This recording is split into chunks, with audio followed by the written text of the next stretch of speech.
Previously on Maplstory the novel, Sacred Tears. Is this due to my light not having anything to replenish it? How could I be there for you? You are spending too much time watching just that one human. But perhaps I can use your likeness to my advantage.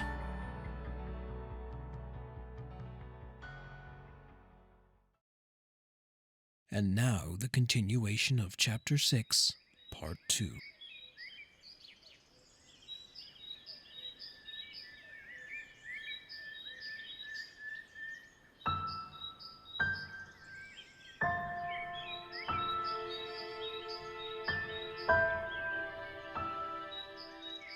The sound of birds and their sharp, high-pitched tweets interrupted Dane's sleep.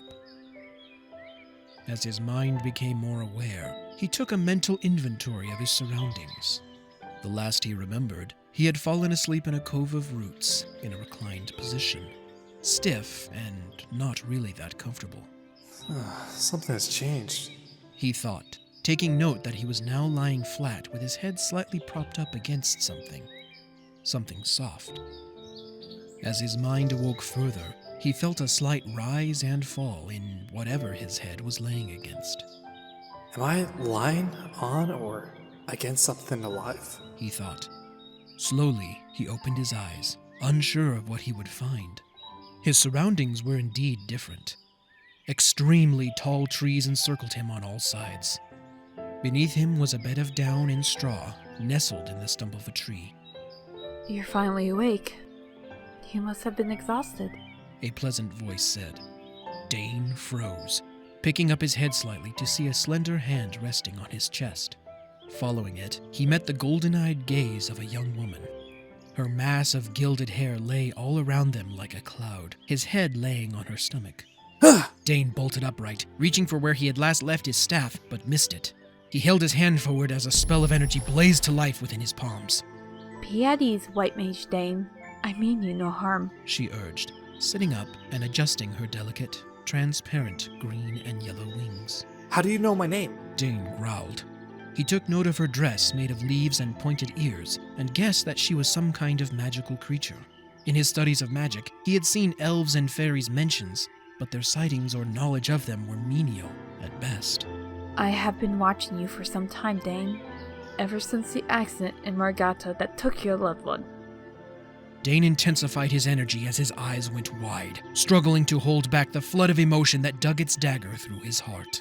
How do you know that? I demand you answer me, woman. Who are you? Dane growled, stepping back away from her as she rose to her feet. The ball of energy in his hands grew and fizzled. I am Ephenia, the Eusaurian form of the goddess of time, Ariel. Dane slowly relaxed his stance, still trying to stay the pain of Minador's memory being brought back to him so starkly. You were there in Margata, while Minador's life slipped away before me? And you did nothing? Dane sneered, the energy in his hands changing to a bright fire orange. He thought he had moved past this pain and was beginning to heal. Now this woman, this goddess, was bringing it all back to him. Ephenia stepped closer to him, reaching for his hand and dissipating the flames within it. I would have helped her, Dane, but her life was already beyond even my help. There was a dark power at work around her that I could not overcome. The most I could do was slow time for you so that you had as long as possible together. Dane did his best to push away the pain, push away the tears. He was beyond this. It had been months since her death. He should remember her and not feel sadness or pain or loneliness. He shouldn't be, but he was. Ephenia moved to him. Dane stepped back but missed his footing and began to fall back. In one swift motion, Ephenia put her arms around him, spreading her wings and hovering while holding him close. You may weep, White Mage. As you have found, tears are a part of healing. You may have begun to heal, but a wound this deep takes much more time than what you have allowed yourself. You have suffered a great loss all at once. Let your tears come. I will catch them, she whispered, pulling him tightly to herself. Dane struggled hard, willing his tears and pain back into the corners of his being. The comfort she offered, the permission to weep for loved ones eroded his will to remain stoic. The strength left him as he collapsed into her, letting his tears freely fall. Ephenia gently landed, his wails echoing through the forest in what felt to be an endless cycle. When he no longer had the strength to weep, Ephenia lay under him, allowing his utterly exhausted being time to rest.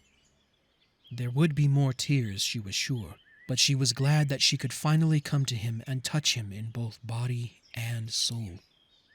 She hoped that her love would reach him once he had healed, and that her love would be returned as she listened to his breathing.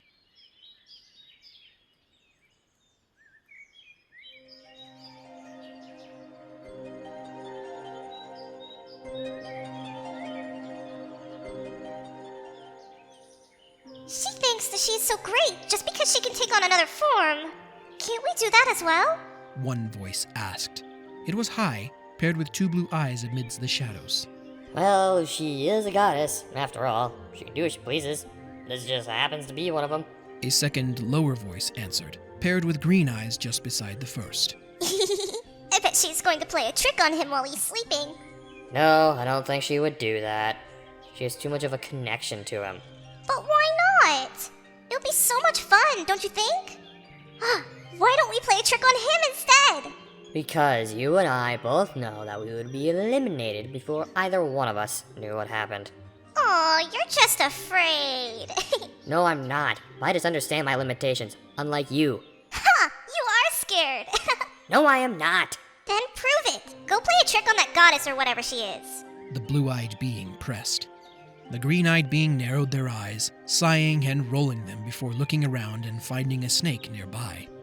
Small stubs protruded from the shadowy figure and picked it up, hovering over to the two people in the center of the clearing, then dropped the snake right on the woman's head, flitting back to the hiding spot.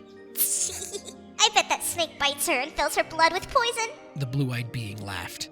I bet that snake will wrap around her neck and stop her breathing. The green-eyed being retorted, both of them watching intently. The woman looked as if she stirred when the snake slithered through her hair and across her arm.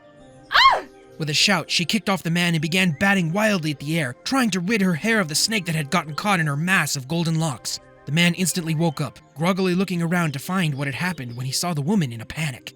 Stop flailing. You'll make it bite you. The man scolded. The woman seemed not to hear him, continuing to flail. Both beings inched closer to the clearing, waiting with bated breath for what the snake was going to do. But the man quickly grabbed the woman's arms, pinning her securely against himself. With his other hand, he gently removed the snake from her hair before walking to the edge of the clearing and setting it free. Aw, come on! That snake should have at least bitten her! The blue-eyed being whined when they both saw the man's gaze fixed on them in the shadows. How could he see them? People usually couldn't see them, so the tricks were traditionally blamed on someone else. But this man looked as if he could see them. How? Quickly, the two of them turned and left, weaving their way through the forest. You didn't get the right snake, did you? The blue-eyed being scoffed. A snake is a snake. How am I supposed to know which will blind and which will rub? They all look the same. I mean, you see the way she panicked when she saw that snake. The green-eyed being laughed hard, its eyes squinting to slits as it laughed, until they were overshadowed by a soft blue light.